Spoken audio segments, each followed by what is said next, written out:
Well, I decided to do it. I decided to read an entire series. So instead of reviewing the first book, I could just do a full review of the entire series, non-spoiler review of the entire series. Unfortunately, I guess for me and maybe unfortunately for Gareth L. Powell, I picked the Ember of Wars series to try this out on. I've listened to all 3 books. That is Embers of War, Fleet of Knives, and Light of Impossible Stars. And I'll give you my review. So this is a space opera. This is kind of military sci-fi, even though really the very opening bit of this book is the end of the big war between human beings in this far science fiction, faster than light travel world, where the end of the war is achieved by a war crime, where a sentient forest on this planet is completely destroyed, and it brings down the one side, and just like that's it, it's all done. So war crime, we have peace, and into this peace, the people who are trying to kind of struggle with what do you do after war, what do you do after peace, are the Trouble Dog, a sentient battleship which decided it didn't want to be a battleship anymore. It wanted to, it had somehow developed a conscience and joined the House of Reclamation. So the Trouble Dog and her crew, it presents as a female crew, Sal Constance, the captain, Nod, the Droog engineer, alien race of creatures who are, there's one on every single ship in the universe. They're just ubiquitous because they're so great at being engineers. They live to work and are incredibly great engineers, mechanics, what have you. They and various others are kind of struggling for atonement, for working out, like, you know, I've participated in horrible stuff. How do I come out the other side? Is there such a thing as atonement? Is there such a thing as, you know, coming back to being human, I guess, again. Also involved in this is a war poet who has her own, Ona Sudak, who has her own dark past in this. And what they end up doing is having to reckon with the discovery of something that's at the center of one of these unimaginably ancient planets, which Ona Sudak's cruiser ship ends up crashing on because someone seems to be very intent on hiding the secret of what lies upon this planet. So that's sort of the non-spoiler setup to book 1 of Embers of War. You know, in the end, this and the rest of the series is it's pulpy fun, kind of adventure stuff with aspirations to being serious. A lot of the sections are broken up with serious kind of, you know, literature quotations. You've got Walt Whitman, you've got various kind of actual war poets, real life war poets, and other stuff to give you a signal of this is going to be serious talk. And indeed, every once in a while, the characters will stop what they're doing and have a little bit of a philosophical discussion in between what is actually kind of adventurous stuff, pulpy fun stuff, which I think Gareth L. Powell is good at the action stuff. He's good at the kind of the adventure stuff, and he's good at actually kind of creating some interesting characters.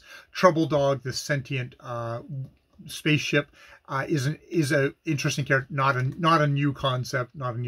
There's other science fiction writers who've probably delved into this more, but it's interesting. It's interesting. And even Ona Sudak is an interesting character in the first novel, where she is dealing with things that she's done in her past and you know, how how is she going to reconcile that? Is she going to change or anything like that?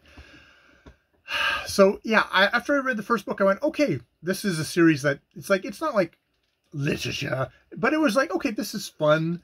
I was rolling my eyes at some of the kind of reaching for seriousness, but I was like, oh, okay, it's kind of going down smoothly. Gareth L. Powell is a he's good at writing a good story. Let's just put it that way. So I went on to I downloaded the other two books from with my library app and determined to go through them. At which point the series does, I think, start just going downhill. In Fleet of Knives, the fleet in question, there's just some inexplicable decisions are made. Ona Sudak seems to forget all of the kind of maybe lessons or things that she learned about herself and maybe about the nature of the thing. You know, and the fleet, there's this fleet of knives that's in question in this book, turns out to be less interesting than it was promised in the first one. Not knowing about what they were precisely, they become much less interesting, and actually, to be honest, they seem pretty dumb in this. There is an interesting subplot that Gareth L. Powell introduces with these characters on an illegal salvage ship, and what they have to there's an action adventure kind of thriller element here of there's monsters that are pursuing them, that sort of stuff. There's an introduction of void dragons, which is something that the fleet in question is very concerned about and wants to make sure that peace is peace by any means necessary. Any, violent means, so we have to hide from them. It's like, oh, this is going to be the big bads. So by the end of this book, it was like, okay, the villains seem pretty dumb. They're, the horror side plot is actually pretty good. Trouble Dog and her crew are actually interesting, and there's some interesting interactions. There's an interesting kind of gender dynamics of, definitely feels like a world where females are sort of females and males. The males seem to be kind of like, they're going to be the flirty ones, and the females are a little bit more the kind of gruff action heroes, which is kind of, it's an interesting flip, and it's not like done really bluntly. It's actually more like, oh, it's just kind of running through it as a matter of course. But to be honest, if I'd gotten to the end of this book and I hadn't already downloaded the third one and I hadn't already had this in my head, I might have stopped here. I might have stopped here and think, oh, I'll think about it. And probably the more I thought about it, I probably wouldn't have gone back for the third. But I had the third book, so I charged on. And in the light of Impossible Stars, the final book, the main characters in this book seem sidelined for yet another, what is... Like in the second book, there's sort of a subplot with this salvage crew, but it felt like a subplot. It didn't crowd out the main characters of Trouble Dog and Sal Constance and her crew.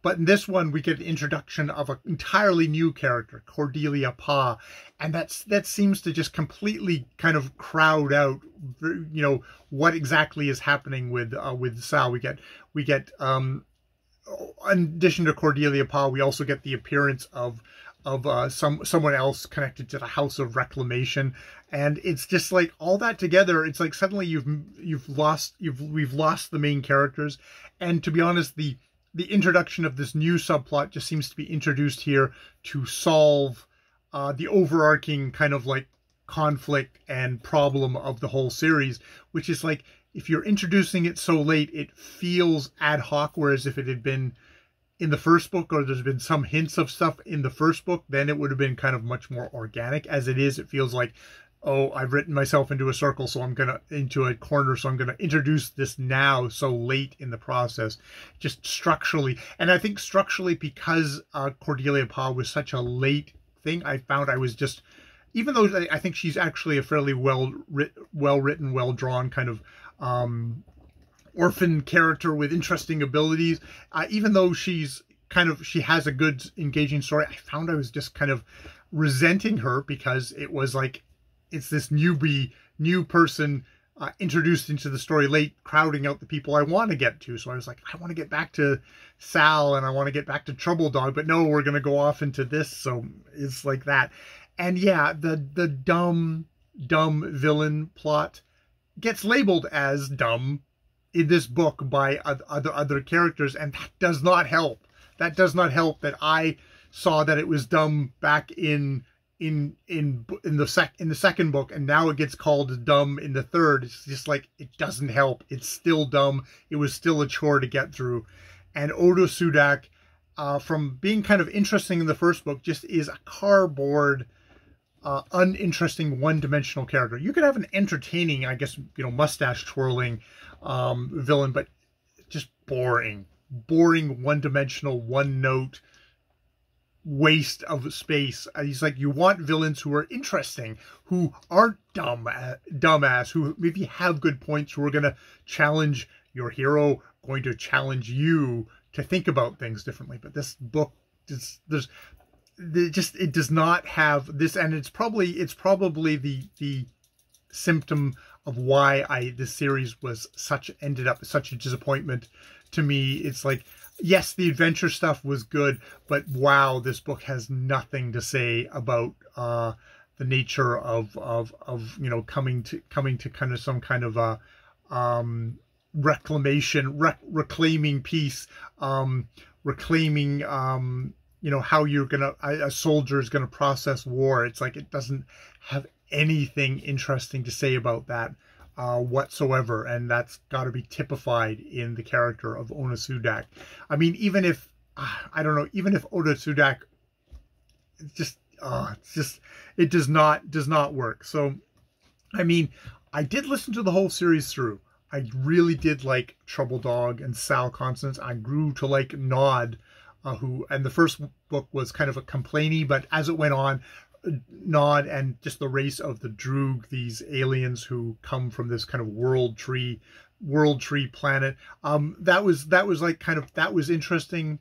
I liked the pulpy aspects of the book, the planet big on the inside, sentient battleships, and just all the kind of the adventure elements. But it's just all that kind of reaching for seriousness. You can see it's like, it feels like the author has decided it's not enough to be entertaining. I have to be serious, but it's like, it's just not there. It does not have, that's just not the instincts. It's put up as a facade in front of what's actually should just be an action adventure story.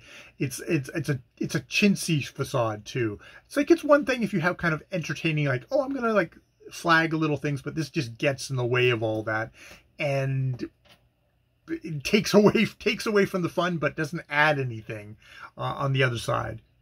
So, that, I guess, is my review of the Ember of War series as a whole.